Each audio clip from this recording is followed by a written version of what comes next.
지난주에 긴 명절 휴가가 있었죠. 아무래도 이제 휴가가 끝나고 난 다음에 일상을 찾는 리듬을 회복하는데 좀 쉽지 않다. 그리고 피곤하다라고 말씀하시는 분도 있고요. 특히나 목의 통증을 호소하는 분들도 보입니다. 아무래도 이제 장시간 또 운전도 하고 명절 음식을 장만하면서 무리가 가지 않았나 싶은데요.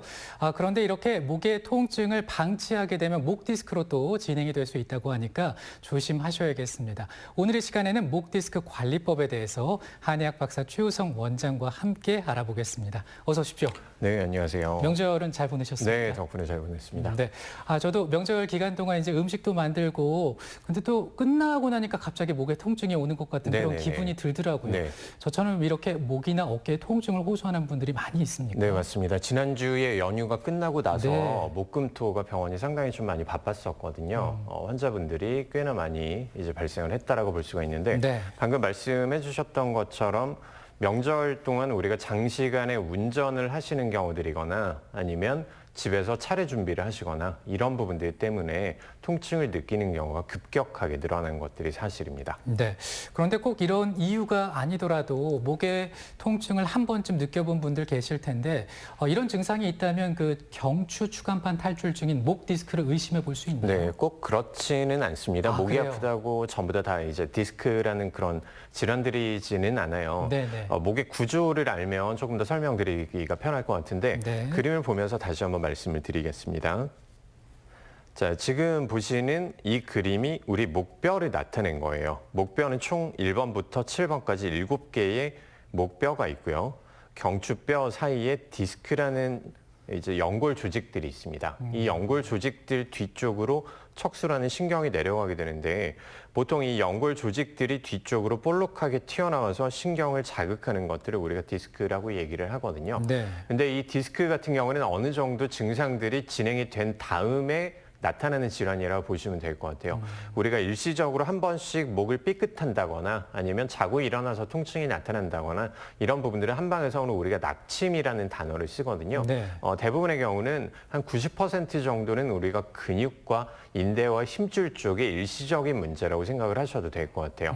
대부분의 경우는 한 이틀에서 3일 정도 지나면 증상들은 자연스럽게 이제 없어지게 되는데 만약에 이런 부분들이 너무 자주 일어나거나 아니면 신경을 자극하는 증상들이 나타났을 때는 안쪽에 아까 말씀해 주셨던 디스크라는 질환들을 의심을 해볼 수 있기 때문에 결코 가볍게 넘기시면 안 됩니다. 네, 이 증상을 좀 자세하게 꼼꼼히 한번 살펴봐야겠다 이런 생각이 들고요. 특히나 요즘엔 컴퓨터도 많이 사용하고 또 스마트폰도 많이 보시잖아요. 아무래도 이제 이 자세 때문에 문제가 발생하는 것 같아요. 어떻습니까? 네, 좋은 말씀이세요. 결국 목 디스크 같은 경우에는 우리가 앉아있는 자세들이 가장 큰 역할을 한다라고 보시면 될 것 같습니다. 자, 마찬가지로 그림을 보면서 제가 뭐가 문제가 되는지를 다시 한번 설명을 드리려고 하는데요. 자, 우측에 보시는 이 자세가 우리가 앉아있을 때 가장 목에 부담이 덜 가는 자세라고 보시면 될 것 같아요. 꼿꼿하게 등을 세우고 등 바지에 등을 기댄 상태에서 턱은 살짝 가볍게 잡아당긴 상태가 가장 정상적인 상태입니다. 근데 사실 오래 앉아 있으면 이렇게 하기가 우리가 쉽지가 않죠. 컴퓨터를 볼 때 지금 왼쪽 편의 첫 번째나 아니면 두 번째처럼 등이 많이 굽게 되고 목은 앞으로 쭉 빠지는 이 상황들을 우리가 거북목 또는 일자목 증후군이라고 얘기를 하거든요. 그리고 또 최근에 스마트폰도 사용들이 되게 많이 하시죠. 컴퓨터만큼이나 사용을 많이 하시게 되는데 이 컴퓨터를 사용할 때뿐만 아니라 스마트폰을 사용을 할 때도 우리가 등이 굽고 그다음에 목이 앞으로 쭉 빠지는 이런 상황들을 연출을 하게 되기 때문에 목 디스크의 급속도로 나빠지는 그런 성향들을 가지고 오는 경우들이 많습니다. 네, 일단 그 자세가 어떤지 한번 살펴봐야겠다는 생각이 들고요. 그리고 이제 이 명절 기간 동안 장시간 운전을 하면서 피로가 누적이 되고 또 이제 교통사고가 난 후에 목 디스크가 난 적이 있다 이런 얘기도 종종 들리는데 한 번의 외상으로 이렇게 목 디스크가 발생할 수 있습니까? 생각보다 우리 몸이 그렇게 약하지는 않죠. 근데 문제가 되는 부분들이 현대인들 중에 우리가 평소 때 주기적으로 운동을 해주고 그리고 평소 때 내 자세를 잘 관리하는 사람들이 과연 얼마나 될까라는 부분들을 생각을 해봤을 때 사실상 그렇게 많지가 않겠죠. 아까 말씀드렸던 오래 앉아있고 그다음 목이 앞으로 쭉 빠지는 일자목, 거북목의 성향들을 가지고 있고 이런 것들이 누적된 상태에서 방금 말씀해 주셨던 뭐 자고 일어나다가 살짝 삐끗했다. 네. 아니면 교통사고가 가볍게 났다. 이런 조그마한 증상들에도 우리가 임계치라고 하죠. 내가 손상된 부분들이 살짝 그 경계치를 넘어서게 되면 그때부터는 본격적인 증상들이 나타나는 거예요. 네. 그래서 환자분들이 가장 좀 의아해 하시는 부분들 중에 하나가 제가 뭔가 특별하게 무리한 것도 없고 사고가 났지만 아주 가벼운 사고가 났는데 왜 디스크라는 진단을 받았을까요? 제가 뭘 잘못했을까요? 라는 부분들을 아주 생각들을 많이 하시고 많이 호소를 하시는데 이미 조금씩은 내 목의 건강들이 나빠지고 있었던 상황에서 운 없게 그런 증상들이 발현된 거라고 보시면 되겠습니다. 네. 그럼 이제 앞서 말씀하신 그런 증상이 무엇인지 좀 살펴봐야 되는데 네. 환자들은 보통 어떤 증상을 말씀하십니까? 네, 목 디스크 같은 경우에 가장 우리가 주된 증상들만 제가 한 3가지를 꼽아서 그림으로 준비를 해봤습니다. 네네. 환자분들이 초반에 증상들이 나타나는 것들은 시작할 때 보통 목 뒤쪽에 뭔가 혈압이 높아지는 것처럼 당기는 느낌들이 듭니다. 아니면 어깨 쪽에 뭔가 근육이 뭉쳐버리는 것 같습니다. 이런 식의 증상들로 제일 먼저 시작을 합니다. 네. 시간이 조금씩 지나면서 어깨 쪽이거나 아니면 등 쪽으로 날개뼈라고 보통 말씀들을 많이 하시죠. 견갑골 내측의 등 쪽으로 타고 내려가는 통증들이 점차 퍼지는 듯한 그런 느낌들이 날 거예요. 자, 3번째로는 안쪽의 신경들이 압박되거나 자극받아서 나타나는 팔 밑으로 내려가는, 특히나 손이 저리거나 손에 힘이 잠깐 빠지거나 이런 식의 증상들이 나타나는 것들이 목 디스크의 가장 주된 순차적인 그 증상들이라고 봐야 될 것 같고요. 그리고 또 목 디스크가 우리가 위험한 점 중에 하나가 이런 목의 통증들 뿐만이 아니라 손에 나타나는 저린 느낌이나 이런 신경적인 증후뿐만이 아니라 뭐 가벼운 우리가 두통이라든지 네. 아니면 뭐 낙침이나 이런 근육성의 통증이라든지 이런 아주 가벼운 증상인 줄 알았었는데 이것들이 오래돼서 병원 가서 검사를 해보니까 결국 내 목에 디스크가 있었다. 이런 경우들이 상당히 많거든요. 네. 허리 디스크랑 이제 목 디스크랑 비교를 해봤을 때 허리 디스크는 보다 이제 명확하게 증상들이 좀 드러난다면 목 디스크는 가벼운 두통, 그다음에 뭐 이명, 현기증 이런 증상들만 가지고도 충분히 나타날 수 있는 질환이기 때문에 네. 아까 말씀드린 것처럼 가볍게 넘기시면 안 되겠습니다. 그렇군요. 그렇다면 이제 실제 통증을 느껴서 병원을 찾은 환자를 저희가 좀 인터뷰를 해봤습니다. 화면을 준비했는데요. 이걸 보면서 얘기를 나눠보겠습니다. 네, 최근에는 이렇게 젊은 환자분들의 목 디스크의 가능성이 훨씬 더 높아지고 있습니다. 네. 자, 이분도 평소 때 오래 앉아서 일하는 그런 사무직에 종사하시는 환자분이셨는데요. 운전을 조금 오래 했더니 목이 많이 불편하더라고요. 네, 환자분이 되게 날씬하시죠. 그러네요. 근육들이 상당히 약한 상태에서 오래 내가 앉아서 지탱을 해줘야 되기 때문에 네. 이런 부분들이 목 디스크에 문제를 유발했던 그런 상황이었습니다. 그러니까 이제 업무상의 자세로 인한 목 맞습니다. 디스크. 네. 지금 저 환자분 같은 경우에도 아까 목 디스크를 봤을 때 살짝 틀어지는 부분들이 네. 보였었죠. 이제 진단하시는 겁니다. 네, 어디가 지금 문제가 되는지, 어떤 근육들의 문제가 있는지, 그리고 신경학적인 문제들은 어디로 내려가는지 이런 부분들을 체크하고 있습니다. 저렇게 눌렀을 때 좀 아픈 통증 부위가 나타나나 봐요. 네, 100% 일치하지는 않지만 기본적으로 내가 뭔가 눌렀을 때 다른 부위보다 통증이 더 심하다. 네. 그렇다면 문제가 있는 것들을 얘기를 하는 거죠. 이거는 치료. 네, 치료하는 영상들 중에 하나입니다. 네. 추나라는 요법들을 먼저 하고 있고요. 네. 목에 뼈들이 자연스럽게 움직여 줄 수 있도록, 그래서 신경의 순환이 원활하게 될 수 있도록 이제 교정하는 과정이라고 보시면 되겠습니다. 저럴 때 뚝뚝 소리도 나더라고요. 네, 맞아요. 보통 환자분들이 정말 겁을 많이 내시는데 네. 생각보다 위험하거나 이런 이제 기법들은 아니니까 네. 걱정 안 하셔도 될 것 같습니다. 네. 약간 시원할 것 같기도 네, 매우 환자분들이 네. 이제 만족도가 높으시죠. 네. 마지막으로 목을 쭉 견인하는 그런 과정들을 보고 계십니다. 네. 이건 주사인가요? 정확하게는 약침이라고 얘기를 합니다. 네.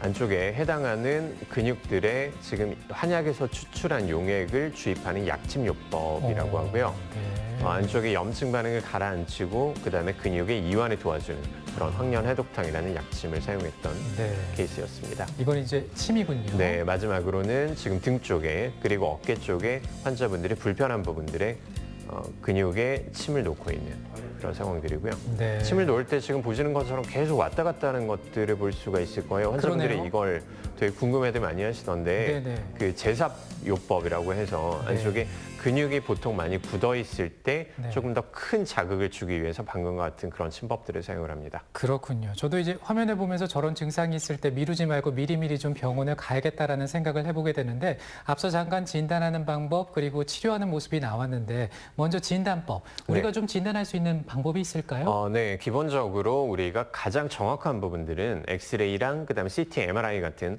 영상의학적 검사를 통해서 우리가 확진을 내려야 되겠지만 평균적으로 저희가 이제 치료실에서도 환자분들의 영상의학 검사에 앞서서 우리가 진단하는 방법들을 이학적 검사라고 얘기를 하는데 이게 또 집에서 우리 시청자분들이 충분히 하실 수 있는 부분들이에요. 자, 그림을 보면서 다시 한번 설명을 드리겠습니다. 자, 환자분의 내가 아픈 어깨 또는 아픈 팔 쪽으로 내가 목을 한쪽으로 돌리고 그다음에 옆으로 꺾은 상태에서 위로 살짝 눌러주는 거예요. 그림처럼. 이렇게 되면 팔 쪽으로 내려가는 신경이 압박되기 때문에 팔 쪽에 또는 등 쪽에 그리고 어깨 쪽에 통증이 찌릿하고 내려가는 부분들이 생길 수 있거든요. 그다음에 이런 찌릿한 통증들뿐만이 아니라 저린 느낌이나 아니면 팔로 뭔가 피가 통하지 않는다. 이런 증상들을 가지고 있을 때도 똑같이 양성으로 판단을 합니다. 정상적인 상황에서는 우리가 목을 이렇게 좌측으로 돌리고 왼쪽으로 젖혔을 때도 신경이 지나가는 부분들에는 문제가 없어야 되는데 만약에 디스크가 튀어나온 상황에서는 이 신경이 지나가는 길목을 디스크가 막고 있기 때문에 조금만 이렇게 틀게 돼도 통증으로 나타나게 되거든요. 본인이 아픈 쪽으로 목을 한번 돌려서 이렇게 자가 검진을 한번 해보시기 바랍니다. 네, 이 통증이 좀 이렇게 계속 목이나 어깨 쪽으로 또 손 쪽으로 저림 증상이 이어지는지 한번 살펴보시면 되겠습니다. 자, 그럼 이제 이렇게 검사를 통해서 목 디스크로 판명이 나면 한의학적으로는 어떻게 치료하나요? 네, 아까 우리가 몇 가지 치료법들을 하는 부분들을 보셨을 거예요. 가장 먼저 목을 교정하는 이제 추나요법이라고 하죠. 결국 목에 우리가 뼈의 위치들이 변하고 디스크에 하중이 걸린 부분들을 빼주기 위해서 추나요법을 통해서 일단 목의 교정을 먼저 시작을 합니다.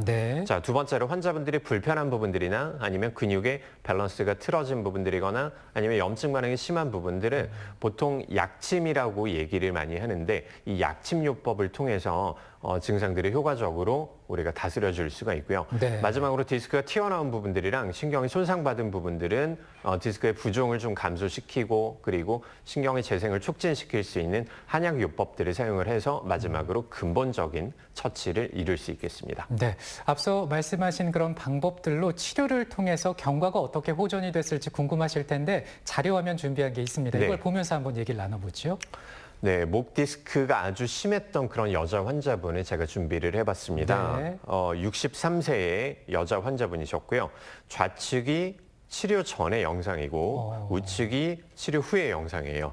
자, 간단하게 보시면 되는데 안쪽에 까만색의 덩어리가 뭐가 하나 크게 튀어나와 있는 부분들이 있죠. 그러네요. 이 환자분은 경추 6번과 7번 사이에 디스크가 후종인대를 뚫고 디스크가 터졌던 그런 상태였어요.